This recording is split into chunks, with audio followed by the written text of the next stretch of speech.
And so if I worked as hard as I do, lived in a shack, took public transportation and gave all my money away, like there are some people out there that Mother Teresa types that do that. I can be honest with myself and with you all that that's not it. Like I do need to reward myself with some of the materialistic things.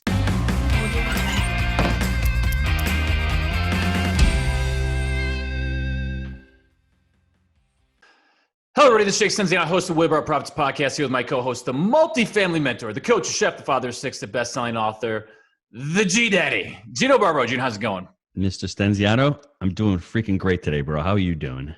Always making it happen, big man. Today's guest is Cole Hatter. Cole is an entrepreneur, speaker, author, investor, and founder of Thrive, Make Money Matter. Cole, huge entrepreneur event. I know we're going to get into that in a little bit. But Cole, welcome back. And why don't you tell us, what is it that you love about real estate investing? Well, thanks for having me back, guys. Appreciate it. Good to be here. And just right into your question, Jake, why I love real estate is stability. People always need food, water, and shelter. And although real estate is cyclical, it's not volatile. For instance, I lost yesterday $78,216 in the stock market because as of recording this, we've got the coronavirus that is scaring the media, scaring the population. And in one day, I lost 78,000. Now, I imagine it'll rebound because any of the stock people listening to this are like, oh, just hold out, Cole, you'll be fine. But I have never lost proportionate to what I invested. I've never lost that type of money in a day in real estate. And so then, when I talk to these stock guys or any other type of investor, it's about liquidity preference. If I have an apartment building, it takes a little bit to get my money out. I can press one button, get my money out of stocks. But so why I am a real estate person, even though I have millions in the stock market and other asset classes, cryptocurrency, commodities, and things like that, why I'm a real estate guy by definition, and that's how I would introduce myself, is because it's not a fad, it's not a trend, it's not volatile. It is something that we as human beings will need for the rest of forever. And it is the safest place, I believe, of every type of investment product available to us as investors to put our money in for true wealth creation. It does not get rich quick. It is absolute wealth and what we like to call legacy wealth. My little girls can acquire my portfolio of holdings when I pass. And I love that. So long answer, but that's why I love real estate. And that's why I will never not be putting money into it. Jake, let me know what the three basic needs are, human needs. It's food, clothing, and what? It's apartments, baby. It's apartments. Food, clothing, and apartments. I say food, water, and shelter because I don't wear clothing as often as possible, just to be honest. Thank God he's got some clothing on right now for the podcast. That's all for all YouTube. The camera only covers from the top up, bro. You have no idea what's going on below the waist. It's funny, Cole. The first podcast Jake and I did on YouTube about 3 years ago, I'm in Florida, and I'm sitting out in the porch. I have no shirt on. We used to do an audio. All of a sudden, he pops on video. I got my shirt. I'm like, Jake, I am not doing a podcast. I didn't know where it was going, man. I was like, I know we're close, but this is getting a little naughty. Yeah, you had to give me the memo there, Jake. Let's talk about our progression from how we met from a year ago and like how it's progressed in a year. And I really want you to specifically talk about networking because real estate is all about your net worth, your network of people that you know. So, why don't you tell listeners how we've met and how we've just progressed with our relationship? Yeah, a mutual friend of ours sent an email actually last January, and your listeners could be listening to this in any month. We're recording it. This is being recorded in February 2020. We were introduced via email in January 2019, and how this has progressed is, fast forward 13 months. I've come to multiple of your. I went to your 2-day training in Houston. I went to your 2-day big training in Orlando. I've invested in hundreds of units with you guys now. I have actually had the opportunity of going out to Jake's house and sleeping in his guest room, which is about 30 feet away from where he's sitting right now. It's funny. I know like your house layout. I know exactly where you're sitting right now. And it's progressed to a cold email intro to actual partnership and deals. And I would say deep friendship as we continue to let our families intertwine. I haven't had the chance to bring my little girls yet because you guys live as far away from me as is possible, but just seeing our families grow. And so it's been a great year. Thanks again for having me back on the podcast. The first real long conversation we ever had was the first podcast I recorded with you guys. But it's been good to get to know you, because everybody online postures that they're the real deal, that they're good people, that they just want what's best for their students. But when you get behind the curtain, that's not always the case with everyone. But living at Jake's house for 4 days and eating dinner at your guys' table with Gino's 17 children, Jake's too. And It's a big table, man. We got to feed the G-Dad's family, so we had to go big, Literally, for the listeners that haven't seen it, imagine like a huge bench, right? We don't even have chairs. We got a long bench because we all got to fit, and just the total picnic style Italian food that I think you guys made. It was awesome. And so as I was sitting there, a family man myself, I did 2 kids like Jake. I don't know that I've got the courage to go as deep into fatherhood as Gino has, but as I'm sitting there, I just got the vibe, and I was like, all right, these guys are good guys. And we all have skeletons in our closets or whatever, but as being who you say you are publicly, privately, that was important for me. And at that point, I had not yet invested in deals with you guys. I had not yet done really anything other than a few phone calls and email introductions. That was kind of me testing you guys out. And then, as you know, we ended up closing on that deal in Lexington in, I think it was September. I was at Jake's house in June. So 3 months later, did a deal together. And then I went to your events in October and November. And here we are a year later. So I'm excited to, let's get 500 units this year. And loving that Lexington deal already, man. And it's got so much more meat on the bone. So that's been a tremendous success. So excited to have you on that. It's the value add play. I love your guys' model.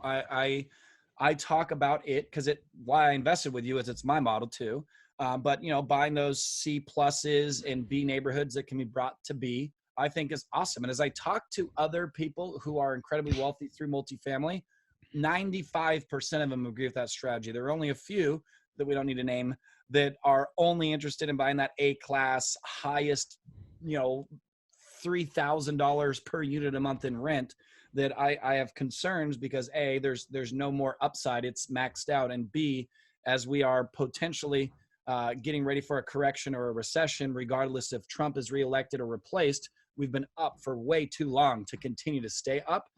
People are going to be struggling to be paying this $2,500 to $3,500 a month in these A-class buildings in these A markets, and they're going to downgrade into the properties that we have. And I say downgrade, we're providing a quality product, but it's affordable. And so I think that's probably where this bromance began is. And quality experience, Cole. And you've met the management team. So I think you may have a few things to say about that as well. And I think that's important to share because it's quality experience as well in the communities, right? I was going to say that, Jake, because I was on the property with Cole and we were doing some videos and shooting some videos, and we were at Maple, right? We're walking through and he actually saw a turn going on. They were turning the car, they were turning a unit. Then we went into the office and he met the assistant manager. I guess I'll let Cole finish the story because for me, it was gratifying because I'm not on the properties all the times, but we talk about the core values, people first, unwavering ethics, make it happen, growth mindset, all that stuff. And it sounds great. It's a marketing piece, but I think our culture has really permeated that. Yeah, but we live it though. Yeah. Well, you do. And, Gino actually got mad at me at that property because I tried to steal your guys' employee. I was like, hey, come on, man. Tennessee's nice, but California has beaches and it's got like perfect weather. There's not this humidity because we were out there in June. And so I was trying to steal her from you guys, but she was committed to staying. So yeah, that's important too. And of course, for those of you that are listening to this, wherever you are, at the gym, in your car, it's nice to be complimentary publicly to the people that are actually interviewing you on their podcast. But I just wouldn't have brought this topic up if I didn't really mean what I was saying. And so it was cool. I would say, even though that property was impressive and your property, the woman that was there, I can't think of her name off the top of my head. That was Kayla. Kayla, yes. Yeah, she was so impressive. But what I liked more, guys, was the culture in your office. When I got to spend 2 or 3 hours in your office, it's what we have here. It's a lot of 20, 30 somethings that are absolutely ambitious, like on fire, who breathe and sweat what your guys' core values are. And there's that topic in business. Outside of real estate investing, there's that topic in business. Do you hire for skill set or do you hire for culture? And each people answer that differently and they have their reasons why. For me, in my business, I don't need specific, technical work. I don't run a law firm. I don't run an accounting firm. And so for me, the various jobs I have, those are skill sets that I can teach almost anybody. So I hire for culture over skill set always, because I don't have real specific work here, if that makes sense. And so I saw that in your guys' office too, that when I was there, although I was meeting everybody for the first time, it felt very familiar, because although these were brand new people, it felt like the type of people I work with and I spend my time with. And so that's top-down leadership of who you attract that wants to work for you, and then how you maintain that culture. So property was impressive. Property manager was impressive. Her attitude and her understanding, because of course she's going to put on her best face when Gino's there.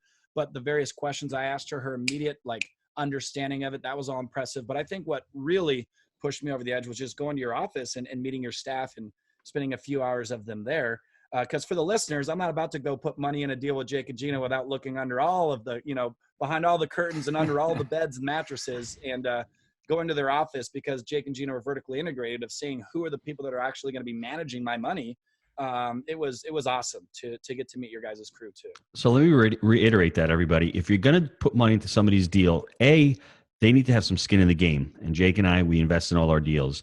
B, you need to have some type of business, some type of scalability. And I think C, you really need to vet the sponsors. That's really important. And that's what Cole was doing. He was vetting us. We were vetting him. And on the same side, when we're taking money from investors, we want to make sure that our goals are aligned. If Cole wants to give his money and wants his money back in 12 months, well, Jake and Gino aren't the right fit. But if Cole wants to keep his money, create the generational wealth, and create the passive income, that's really important. So syndicators out there, put that on your to-do list. When you're speaking to investors, make sure that you align really well with them and you attract what you put out. I think that's really important. And by the way, we have a lot of beds and mattresses, so you're going to have to look through a lot of beds and mattresses. So, Cole, how did you come up with the idea of Thrive? Because I want to dive into that, because we're getting into the Lent season as Christians. We talk about alms, prayer, and fasting, right? And this time, we really want to talk about, I love your slogan, make money matter. And for me, growing up all these years, I had problems of making money and saying, I feel guilty making money. Like, there's other people out there not making it, and I'm making it. So for me, I want you really to dive into that. All right, I will, but not to take the conversation back 10 minutes. But just since I've been on this podcast with you guys, I've lost $4,995.30 in the stock market. So it's brutal, but hopefully that comes back. Can you imagine? We've been on this podcast for like 10 minutes and I've already lost $5,000. Back to your question. Yeah, make money matter. So here's the deal. And again, yeah, I'm open with my faith. I don't condemn people or judge, but I'm a Christian. I grew up in a faith-based family, and I made a great amount of money from 2005 to 2008 as a fix and flipper. And we can have that conversation, residential versus multifamily, in a minute if you guys want to. But I was just a fix and flipper. I was intimidated by commercial real estate because I didn't understand the financing world. And I was like, how in the heck am I ever going to be able to afford a $20 million apartment building? I'm 22 years old. And so I just completely blocked it and focused on residential. Made great money 2005, 2008, lost it all. Fast forward 2010, I had lost everything and I decided to become a missionary. Moved to Mexico, started working with homeless families down there with this nonprofit organization. And I ended up starting my very own orphanage that I still have to this day. We have 23 kids in my orphanage right now. And then I ran out of money. So I'd lost everything in business. I sold my last few possessions and went down to Mexico with like 18 grand in my checking account. And being a single dude living in Mexico, that lasts, right? Like the US dollar to the peso, and the fact that I lived in a 2-bedroom, 1-bath apartment with 3 other Mexican guys, like my bills were like $400 a month. So the 18,000 was going to last. But once I had these kids in this orphanage and I was feeding them, I ran out of money quickly. So my idea was, I'm going to go back to America, find wealthy guys like you two, pull your heartstrings and get you to support me on a monthly basis so that I can continue to feed these children, right? Be like, hey, Jake, Gino, you guys are rich. You guys understand the value of giving back. What do you think about giving me $500 a month so I can continue to live in Mexico and help these kids? But the entrepreneur in me that remembered running businesses from 2005 to 2010 before I quit and moved to Mexico, I had this internal conflict of just asking you guys for money without doing something for you other than you just having the feel good experience of being altruistic, right? And so I decided to build businesses, restart my real estate investing business, but then build others that I built into the product a little buffer where I was still reasonably priced compared to my competitors, but I created a few extra dollars or whatever it is to be able to continue to support my kids in Mexico. And I built these businesses off and went off to make millions of dollars and started making some pretty significant changes in the world. As you know, Gino, give with your right hand with the left hand. No, I don't talk about everything publicly, but I was able to make a lot of money and give back in ways I never thought possible beyond just supporting my orphanage. It was originally like, I just got to feed kids. Now we've made a global impact from wells in Africa, schools in Laos, like all over the place. And I realized that how I built my companies, the more money I made, because everything was tied into sales volumes. It wasn't just getting rich and writing a check. It was built into the business model of the more money I made, the more I would then give back. Kind of like Tom's shoes. When they first came to market, for every pair of shoes they sold, they gave a pair away. So truly, the more shoes they sold each quarter, then the more they had given away that quarter. And when they had record-breaking sales, they had record-breaking donations. Mm-hmm. And so I realized that. And then fast forward, enough people caught attention to it as I started to build a little bit of a personal brand. I started sharing it with others. People were like, dude, this is awesome, because I don't want to just get rich and buy stuff. I want to get rich and make it matter. So that's where the theme Make Money Matter came from. And that's where the event Thrive came from, of bringing amazing people together to teach how to run your businesses, because you can't make money matter if you're not making money, right? So make money, unapologetically pursue wealth, but for different reasons than the world has sold you. The world tells you the more stuff you have, the happier you'll be. The more money you have, the happier you will be. But you see a lot of really wealthy people with a lot of stuff that are unhappy. And what I have found through just being a missionary is it's not about having stuff. It's what you do with it that makes you happy. People say money can't buy happiness. I completely disagree. Money can buy happiness. It's not at a department store. It's feeding children. If you use your own money and feed a starving child, there is no way at the end of that transaction you are going to feel worse. You are going to feel better. As a matter of fact, I think you're going to feel happy. Therefore, money can buy happiness. And so that was a 10-year journey condensed down to a 2-minute answer. But me just evolving as a human being, I came across this need of creating revenue to support my children, which eventually just, when I say my children, the children at the orphanage, at that point I was unmarried and didn't have kids of my own. But it was just out of necessity of needing that money. And it eventually turned into an entire business model that we have coined the term for purpose, because it's not a nonprofit, but it's not a typical for profit. It's for purpose. It's the intersection of both, where we're making money and a difference. And now my team and I are more financially motivated than we've ever been before, because I enjoy nice stuff. I'm living in my dream home. I drive my dream cars. But again, I'm not defined by materialism. I don't work my butt off to try to get the next new car. I work my butt off because I'm an entrepreneur and I like to win, but also because directly proportionate to my income is my giving. And then as a byproduct to activity and success, I'm able to acquire as like a secondary thought, my dream homes and my cars. And I think where a lot of people get it wrong, I know this is a long answer. I'll turn it back to you in a second. Keep going.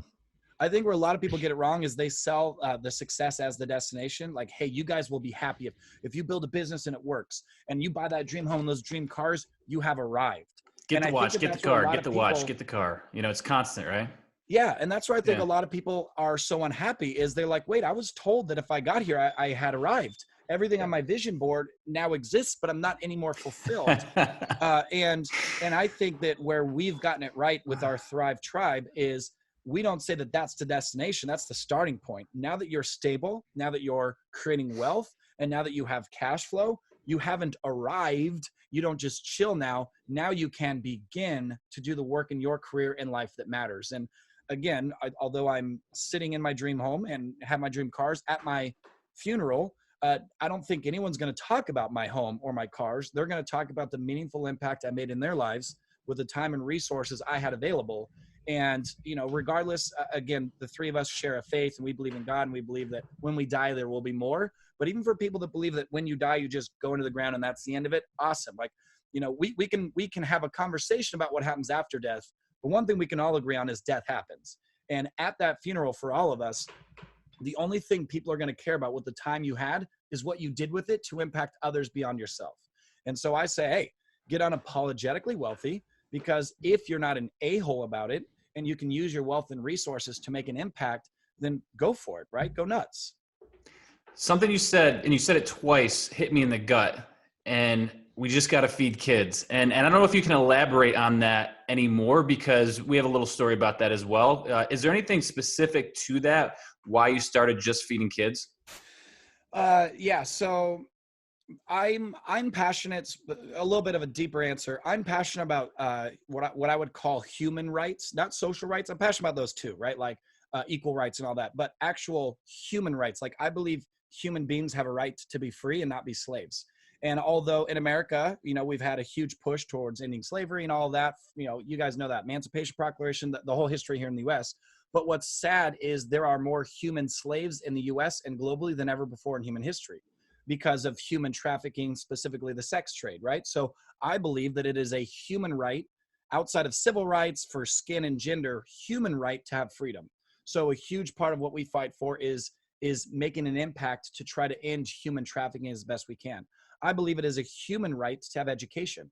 And there are many, many parts of this world where children grow up, and as they get old enough to start contributing, they just go to work with mom and dad to go fishing with the nets or whatever it is that they do, and never ever get an education other than just being a human being alive. So we've built schools in these countries and funded the teachers' salaries for them to teach these communities of children. I mean, like, it's hard to imagine in a first world like America. They have no TV, they have no radio, they have no internet, they have no computers, they have no schools. They have no access to the outside world other than their village. They have no education at all. They can't watch YouTube videos, like nothing. So we're building schools there.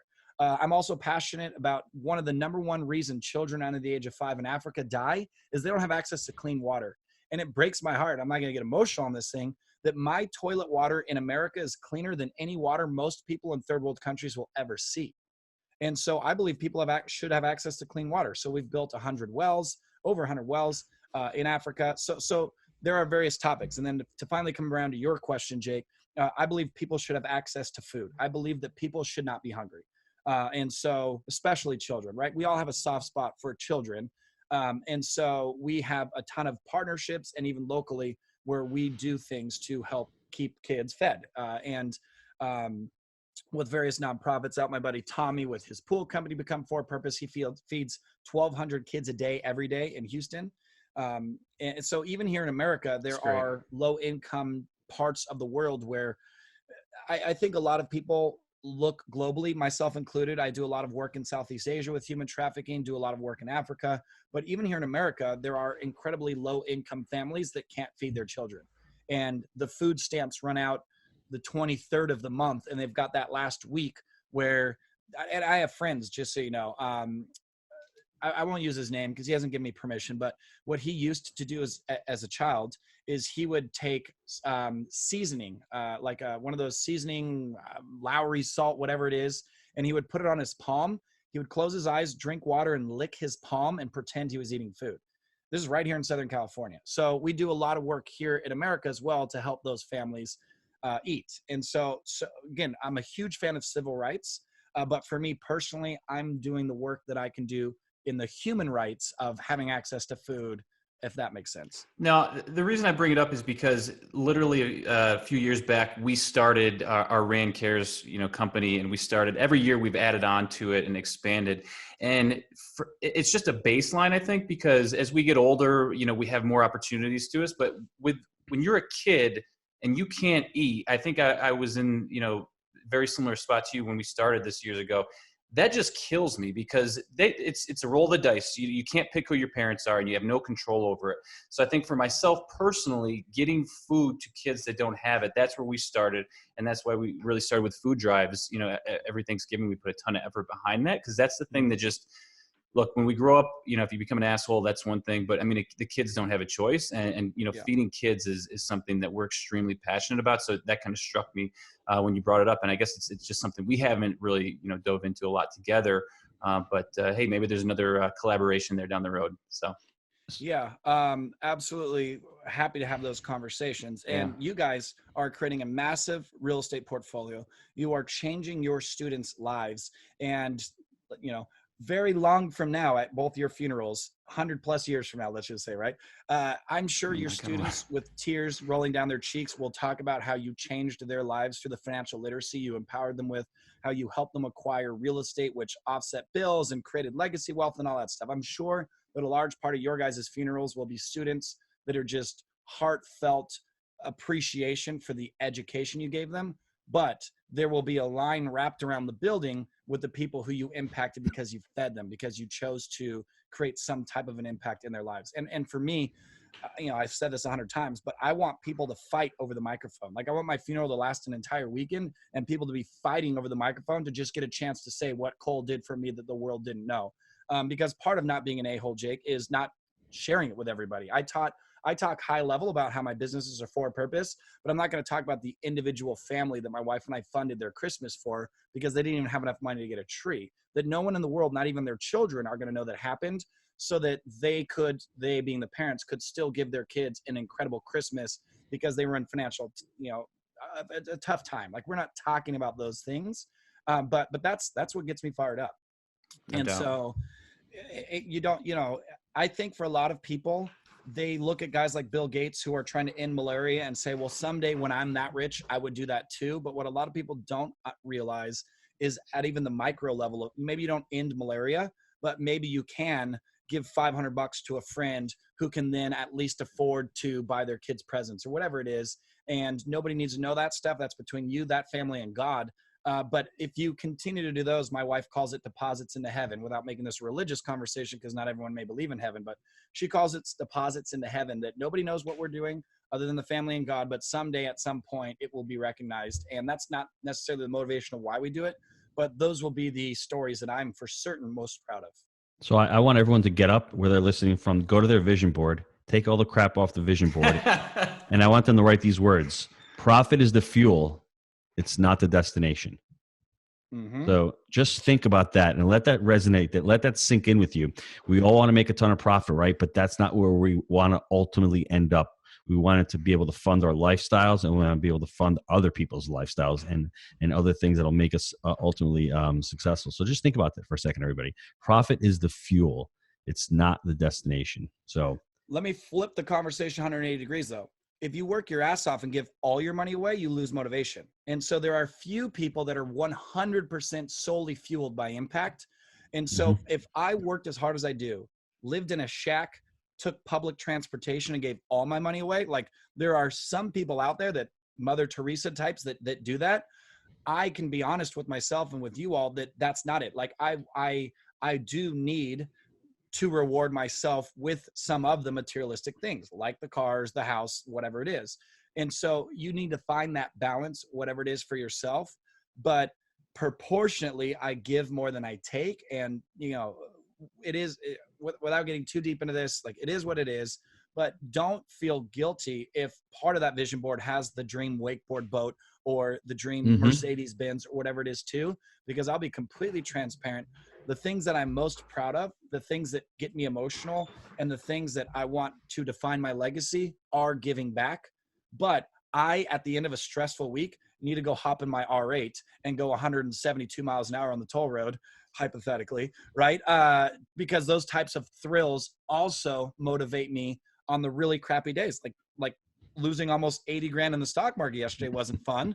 But I hopped in my H1. It had rained here the day before, and went mudding all day with my 7-year-old, ripping my car, jumping it and all that stuff. And, having a H1 Hummer isn't cheap. It was a vision board thing for me. And that experience with my 7-year-old and being able to blow off steam of just a crazy work season, getting ready for Thrive, as well as losing almost 6 figures in a day in the stock market, which, if it continues to drop, it will be over 6 figures by the end of business today. I need those things. So what I'm getting at for the listener is, don't think that you need to just work to give it all away. Find that balance. And each person, that balance may look different. But at the end of the day, the point we should be making is, if you just work to buy yourself stuff, you'll never be able to enjoy the experiences emotionally that are available to you, that you have by not just buying and consuming, but by giving and impacting. Cole, let's jump into the single family / multifamily discussion. Can you tell some of the listeners out there some of your limiting beliefs that you had, and some of the things that held you back from getting to multifamily? And now that you look back at it, they're really not limiting beliefs anymore. There's something that you can just say, you know what, You don't have money? Well, here's syndication. You don't have time? Well, here's scalability or partnerships. What were the things that really were blocking you, and how did you Yeah, overcome I don't know your listenership demographic and how young people are, but the first most obvious limiting belief for me was age. I was 21 years old trying to buy the homes from 40, 50, and 60-year-olds, and they would make comments multiple times like, my children are older than you. And so the first limiting belief I had is I'm too young. Again, some of your listeners may be in their early 20s. But what I found to overcome that objective is I just knew everything. Now, when I say I knew everything related to that conversation. So when a 55-year-old would be a little bit judgmental that a 21-year-old was sitting on his couch making a cash offer, as that individual would ask me questions and I immediately had an answer because I'd invested in coaching and I knew the business model inside and out. Within a few moments, my age was irrelevant because my experience and knowledge was obvious. And so for any of your younger audience out there that might think they're too young to buy apartment buildings, you also need a coach, because with that type of education and experience in my early years, again, that judgment or even them making comments of you're younger than my children was completely meaningless when I could answer any question they put my way to their satisfaction. It wasn't like, I don't know. It was like boom, boom, boom, boom, boom. So that was a first limiting belief. A second limiting belief was that I needed to be stupid rich to buy apartment buildings. I didn't know that you could partner up, that you could do syndications. I didn't realize that commercial financing and multifamily financing in a lot of cases can be easier than even residential. When I'm buying a house, I'm the only one paying for it, and they want 2 years of tax returns. They want 90 days of bank statements. They want freaking me to pee in a cup and to swab my cheek. Like, they want to know everything about me before they're going to lend me money on a house.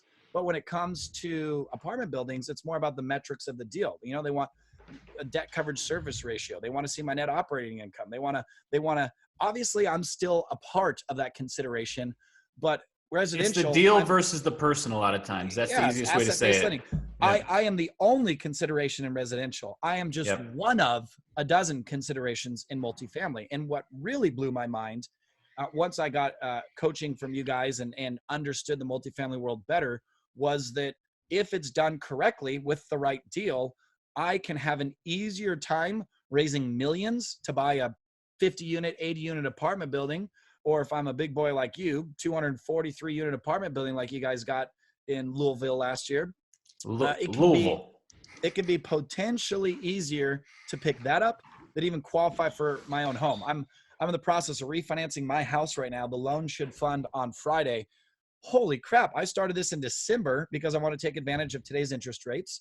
As of recording this, interest rates are low, and I hear they could be dropping. So now I almost want to stall a little bit. But refinancing a house that I've owned for over 2 years is harder than buying a 200 unit apartment building for $12 million. Well, especially when you have tax returns like us and you're doing cost segregation, they're saying, what the hell is this? Gino, tell them about when you're buying your house down in Florida, how that went. I had over $1 million in the bank. The house was $1.2 million. I was only asking for $500,000 loan. I could have paid the house all cash. And they look at me, and we have multiple entities. And she looks at me. She goes, I don't want to say the bank, Wells Fargo. She looks at me and she goes, I've never seen this before. I've been doing this for 25 years. I said, I know my AGI is negative because I've got all depreciation. So it's a loss on the depreciation, but you can see my draws every month, money going in. And she's like, well, I don't know what to do with this. So I obviously had to go to my community bank up in Tennessee. He looked at it. He goes, home run, done. And I'm saying to myself, I could not believe it. And I told the broker here, I'm like, I'm not going to have any problem. I can basically buy this house for cash. And it was a really enlightening experience for me because it shouldn't have been that way. It was really difficult. No, they should have been throwing money at you. They should have been throwing money at you. They should have said, you know what, buy it, and we hope you default on it. That's the problem. They're not really going from a business model. You have 80% equity in this thing, and they should say, you know what, please don't pay the mortgage. I want to take the house from you. But that's the difference, Jake, right? A takeaway from that right there for your listeners is always invest in a relationship with your local community banks, because big regional banks or big national banks like Wells Fargo, who I hate passionately, so I'm glad that you didn't give them your business. Anyway, as far as my disdain for banks, Wells Fargo's number one, just so everyone knows. But that being said, regional community banks are more, I don't want to say entrepreneurial minded, but they understand the game. And in conventional lending that's like Fannie, Freddie, and government loans, there's a box that's this big, and you got to fit perfectly in it. And if you don't, you could be a baller, but if you don't fit the box, they're not interested in your business. And these regional banks will look at, profit and loss statements and things like that to a whole different degree. But that's the exact problem I'm having here, guys, is, my AGI, I whittle it down with the depreciation that I have available to me in my real estate and my businesses and things like that. And that's it. It's like, hey, but that's how you're supposed to play the game, though. And then everyone else is playing a different game. You're playing it correctly, and they're penalizing you. So and I'll get even more. I'll even get more into details. The loan is $2.3 million exactly, and I just got an appraisal on my house, $3,580,000. So I'm actually only borrowing, I think it's like 67% debt to income ratio. I have a 790 FICO score. I don't have $1 million in the bank cash, but close. On paper, I'm a rock star. I'm only borrowing 67% of the value of my home. I have a 790 FICO. My wife has an 810, and which is awesome. I had no idea that wifey in the background was crushing credit scores. I have hundreds of thousands of dollars in the checking account, but my tax returns, because of my my adjusted gross income being as low as it is, they're struggling. It's like, bank, I've been living here for 2.5 years. Like, I haven't missed a payment. What is your problem? But yeah, that's their deal. So for those of you that are in the game, I think the original question from Jake was, what was a limiting belief? Limiting belief was because of that being my experience, that I could never afford to buy an apartment building. And then all of a sudden I'm talking to real people who understand the metrics of, hey, Cole, you look good on paper, but this deal is incredible. Debt to income ratio of 1.8, debt coverage service ratio of 1.8, net operating income crushing, like everything looks good on this. Let's move forward. I love that. When people sign up to go to Thrive, what should they expect there? Speakers, energy, So what are they going to we learn have there? 1,500 plus entrepreneurs from 10 different countries, all flying in for 3 days of learning business. Thrive is not specific to real estate, although we do have some real estate guys there that teach. But it's really just about getting today's leaders, the people that are absolutely crushing in a business, together for 3 days. Some of our previous speakers from previous years are Gary Vaynerchuk, Robert Herjavec from Shark Tank. We've had Ed Milet, Andy Frisella, Eric Thomas, just the names of these people that are, big guys. This year, who we have, I can't even think of it. I've got too many people. I think Ed Milet's coming back. We have Jordan Belford, Wolf of Wall Street, Tarek from Flip or Flop. He's one of the real estate guys. I need to literally go to my website. Tim Grover, who wrote Relentless, who was Kobe Bryant and Michael Jordan's coach, mindset coach. Just these really high level people that you may listen to their podcasts or read their books, but getting them all in one room, 1 week and on one stage just doesn't happen. And Thrive consistently is rated as having the best speaker lineup of any conference ever, period. Because most people have like one or two big keynotes, and then a lot of people you've never heard of before. Every single person on our website has massive following and could each be their own quote unquote keynote. And so it's incredible content is what I'm getting at. And the whole thing is rooted around what we've been talking about. Hey, go get rich, but not for what the world says rich will do for you. Go get rich so you can make an impact. Buy your dream home, drive your dream cars, whatever it is, but make your life about purpose and impact. And so it's called Thrive, Make Money Matter. Boom, you can see it on my hat. And what make money matter means is don't just make money and blow it, make it matter, give back, do something that actually counts. And so they should expect that. We have an awesome dinner Friday night for our VIPs. This year, it's happening at the MGM Grand. Saturday night, we rented out their nightclub called Hakkasan, and that's available to anybody. So we're going to have a huge networking party at their nightclub. So you should expect to hear the best content you can get at events, as well as meeting other people. We rent out an extra 2,500 square feet of ballroom space just to create a networking lounge. So we spend probably an extra 80 grand on events and experiences just to make it easier for people to meet people. I've gone to events before where the content's good, but really the only chance to meet somebody is like on a break, rushing to the bathroom, and you're like talking to the guy in the urinal next to you. It's like a little awkward, like, hey, nice to meet you. We spend probably close to 6 figures on purpose to make it easier for students to meet one another. And so it's, dude, it's the best there is. That's all I can say.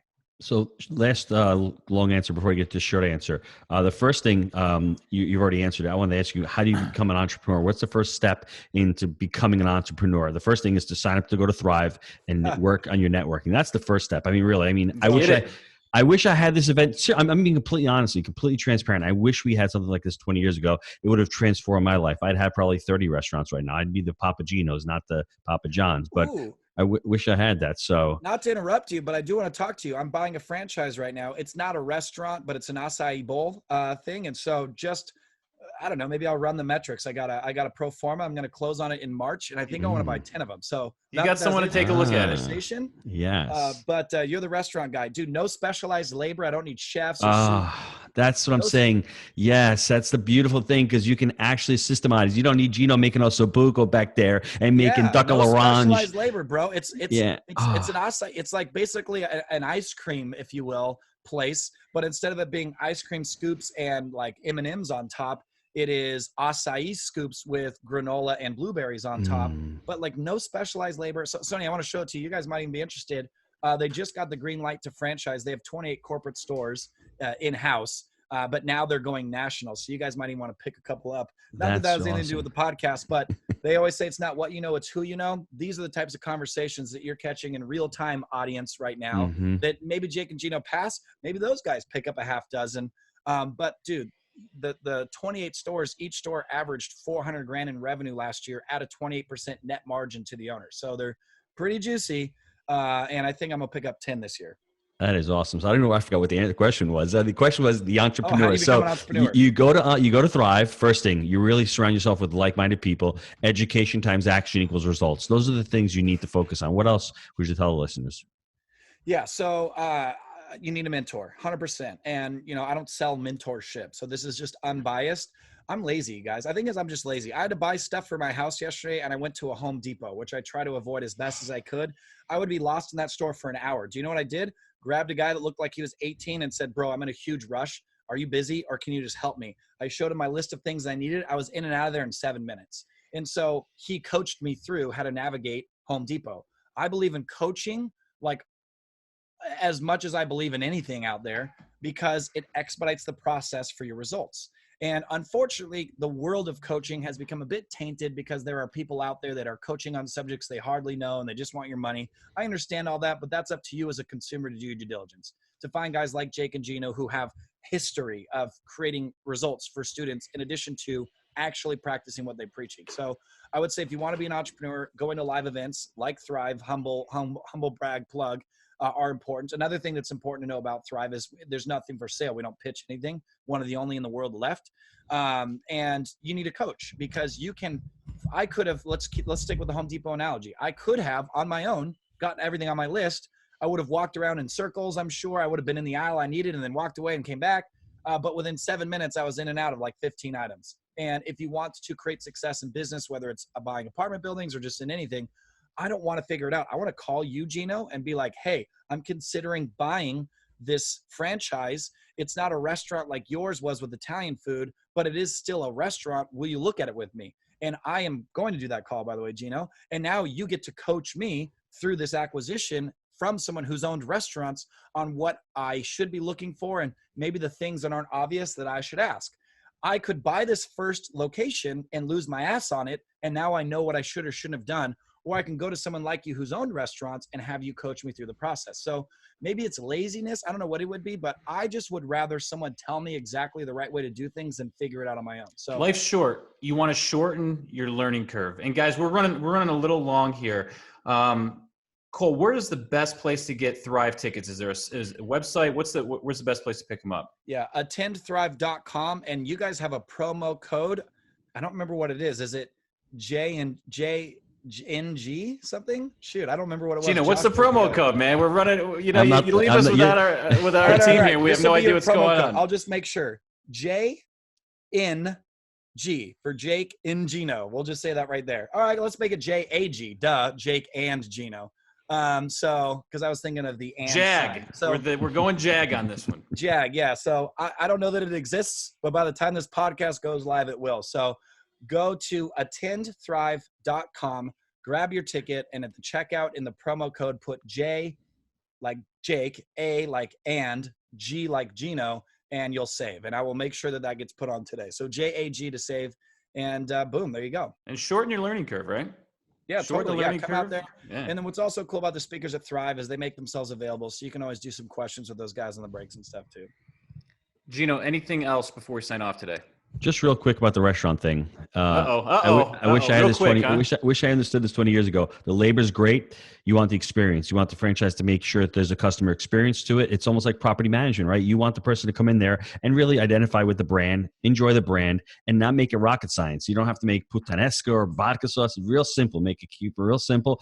And like you said, with those gross revenues and having that little bit of labor, because we want to maintain labor is the cost killer, even in property management. But you need to have good people there. You need to have good trainable systems in there. So when you're looking at the franchise or anything to buy, make sure they have good systems to train their employees, because you want to have great employees. You want to have great culture. So you're obviously going to check out their culture and their core values and obviously their mission statement. You want to go into a few of their stores, experience it yourself. This is probably stuff you've already done. I just want to share it with the listeners. I've gone to the store every day for like 10 straight days now. The one that I'm actually going to buy. So I'm going to open up locations, but for starters, I told them I would only move forward if I could buy the location that happens to be 6 minutes from my house, because it's already systemized. It's been there for 18 months. So that's awesome. I've gone to that store literally the last 10 days in a row. Well, good luck with that, Cole. Thanks, man. And I'll tell you guys about it. And by the way, audience, hypothetically, Jake and Gino buy a few of these. At 10, you should be cash flowing about 7 figures a year based on the metrics that we've already seen. This little insider conversation that just happens to be recorded, but this is the stuff I'd be talking about if I was sitting on their couch over a beer, could equate to 7 figures a year in their bank accounts if they took action, see the value, and do it to the multiple they would need to hit that number. And this is those old conversations. It's not what you know, it's who you know. I would say the third part required for someone to be an entrepreneur, you guys, number 1, come to Thrive. Number 2, get a coach. And then number 3, build your network, because a lot of where I make my money now is little sidebar conversations that you just happen to hear me mention that could be worth millions to you guys now in the future. And so step 3, build your network. Join a community of entrepreneurs out there that are doing it, not just talking about it, because that is the recipe for actual, what is your things? Education plus action creates results. Yes. Mm-hmm. That's the type of people you want to be around, who are getting educated and taking action. Absolutely. Love it. Guys, I really appreciate it today. Cole, thank you so much. Kill it with Thrive. And Gino, I'll be talking to you soon. Thanks, everybody. Thanks, guys.